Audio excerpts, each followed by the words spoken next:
Hello everyone and welcome to your channel Rambo Lesson Classes.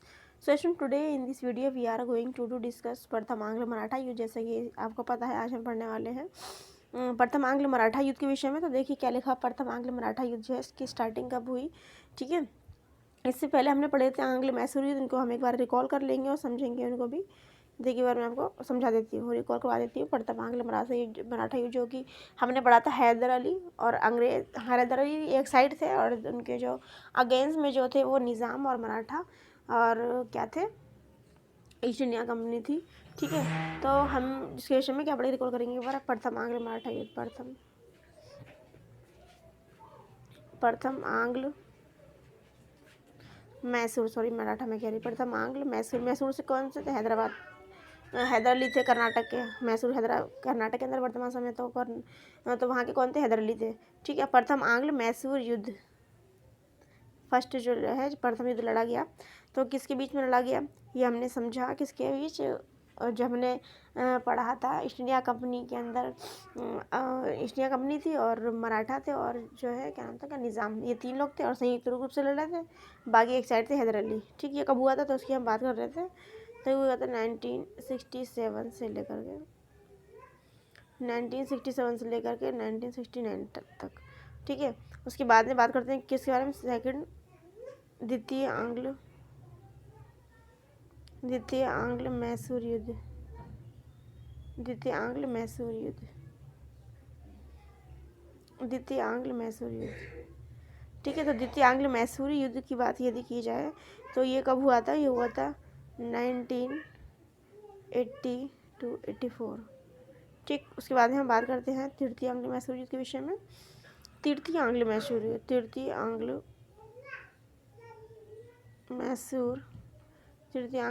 युद्ध जो कि कब हुआ था, 1790 और 92 में।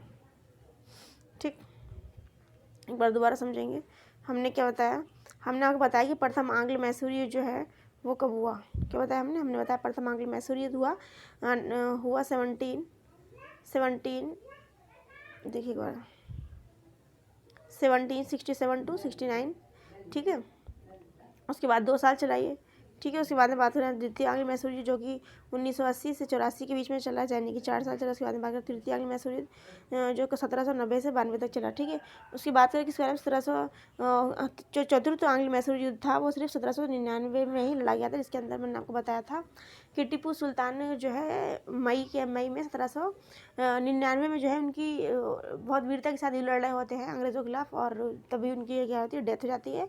और जो कृष्ण रॉय द्वितीय जो थे अल्प आयु के थे जिसकी वजह से, और ये वांडेयार वंश के जो थे, वांडेयार वंश के थे। तो ये लोग क्या करते हैं, अंग्रेज लोग ये क्या कर देंगे कि उनको ही शासक बना देते हैं और सहायक संधि कर लेते हैं उनके साथ में। ठीक है, और बात करें किसके बारे में, प्रथम आंग्ल मैसूर युद्ध, तो मैंने आपको पढ़ाया था कि अप्रैल में मद्रास की संधि हुई थी। ठीक है, हैदर अली के बीच में। द्वितीय की यदि बात की जाए तो द्वितीय में हुई थी मंगलौर की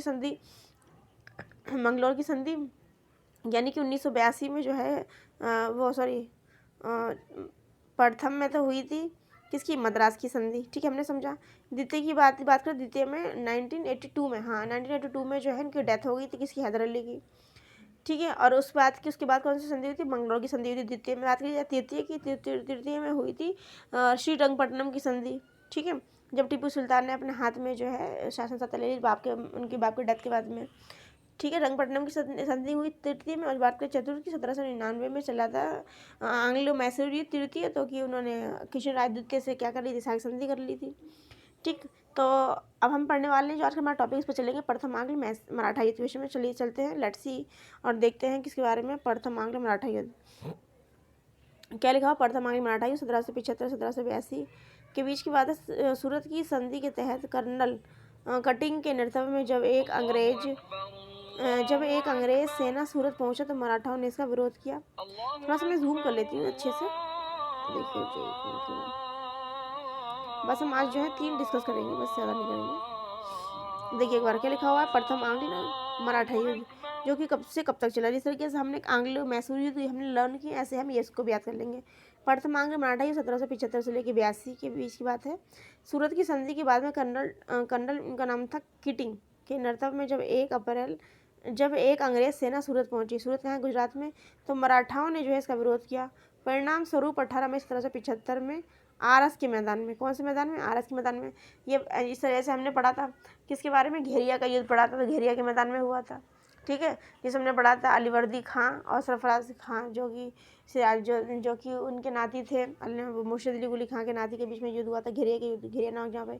ऐसी आरस के मैदान में एक युद्ध हुआ। आरस के मैदान में अंग्रेजों और मराठाओं की सेनाओं के बीच युद्ध छिड़ गया, जिसमें मराठाओं की जो है हार हो गई। हालांकि पूना में मराठाओं का अधिकार बना रहा।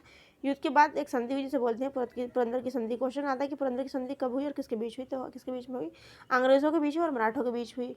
क्यों हुई, क्योंकि आरस नामक जहाँ पे मैदान उनका क्या हो रहा था, लड़ाई हुई। लड़ाई की वजह क्या थी, क्योंकि जो अंग्रेज जो थे, हमने अभी पढ़ा, अंग्रेज जो है वो कहाँ पहुँचे थे, सूरत में पहुँचे थे। ठीक है, तो पुरंदर की संधि कब हुई, किसके बीच में हुई, ये क्वेश्चन हमारा ये जितने पैराग्राफ में डिफाइन हो जाता है। आगे हम समझते हैं किसके बारे में, पुरंदर की संधि के विषय में। तो क्या लिखा हुआ पुरंदर की संधि, हम पढ़ेंगे पुरंदर की संधि 1776 के तहत यह निश्चित किया गया कि कंपनी राघोबा का समर्थन नहीं करेगी। कंपनी जो है, ईस्ट इंडिया कंपनी जो है राघोबा का समर्थन नहीं करेगी, किंतु सालसेट और थाने जो है कहाँ पे, महाराष्ट्र में है। ठीक है, थाने पर अंग्रेजों का प्रभुत्व जो है बना रहेगा।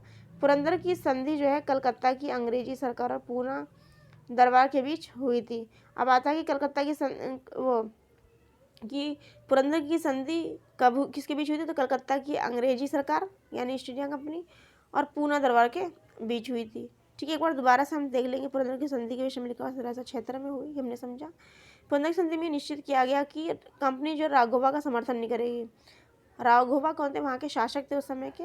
सालसेट और थाने पर अंग्रेजों का प्रभुत्व बना रहेगा। पुरंदर की संधि जो है कलकत्ता की अंग्रेजी सरकार और पूना सरकार के बीच हुई थी। आगे हम समझेंगे, देखिए क्या लिखा हुआ है, किसकी, बम्बई की अंग्रेजी सरकार ने पुरंदर की संधि का विरोध किया। परिणामत बम्बई सरकार ने पुनः युद्ध छेड़ दिया। 1779 में पश्चिमी घाट में स्थित ताल गांव की लड़ाई में अंग्रेजों को पराजय झेलनी पड़ी, अंग्रेज लोग हार गए।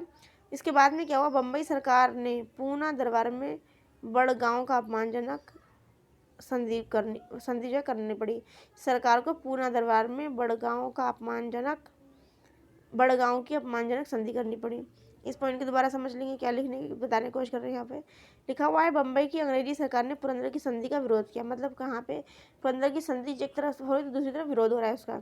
जब भी कोई नई चीज़ होती है इसका तब विरोध और समर्थन दोनों चीज़ें होती हैं। ठीक है, परिणाम स्वरूप क्या हुआ कि बम्बई सरकार ने पुनः युद्ध छेड़ दिया, दोबारा से छोड़ दिया। 1779 में पश्चिमी घाट में स्थित ताल गांव की लड़ाई में अंग्रेजों को जो है हार झेलना पड़ी। फलस्वरूप बम्बई सरकार को पूना दरबार से बड़गांव का अपमानजनक संधि करनी पड़ी। ठीक है, आगे क्या लिखा हुआ, बड़गांव की संधि 1779 के तहत 1773 के बाद बम्बई सरकार द्वारा विजित सारे मराठा क्षेत्र वापस करने पड़े। वॉरेन हेस्टिंग के लिए यह काफ़ी अपमानजनक संधि थी, फलत उसने इस मामले से इनकार कर दिया। कालांतर में अंग्रेज सरकार और पूना दरबार के बीच सालाबाई की संधि हुई। अब सालाबाई की संधि क्यों और इसके बीच हुई, तो बड़गांव की संधि 1779 के तहत 1773 के बाद बम्बई सरकार द्वारा विजित सारे मराठा क्षेत्र वापस करने पड़े। वॉरेन हेस्टिंग के लिए काफ़ी अपमानजनक संधि थी। इसके बाद उसे मारने से इसको इनकार कर दिया। जो कौन संधि, बड़गांव की संधि। और कालांतर में अंग्रेज सरकार और पूना दरबार के बीच एक संधि जिसको क्या आ गया, सालाबाई की संधि। तो आता है क्वेश्चन में सालाबाई की संधि क्यों हुई, किसके बीच हुई, तो ये चीज़ की हमने समझी। ठीक है, अब हम ये सालाबाई की संधि के विषय में ज़्यादा लिखा हुआ तो इसके विषय में हम कल पढ़ेंगे। आज की वीडियो में बस इतना ही, तब तक take care, bye bye, God bless you और thank you for watching and feedback me and take care and bye bye.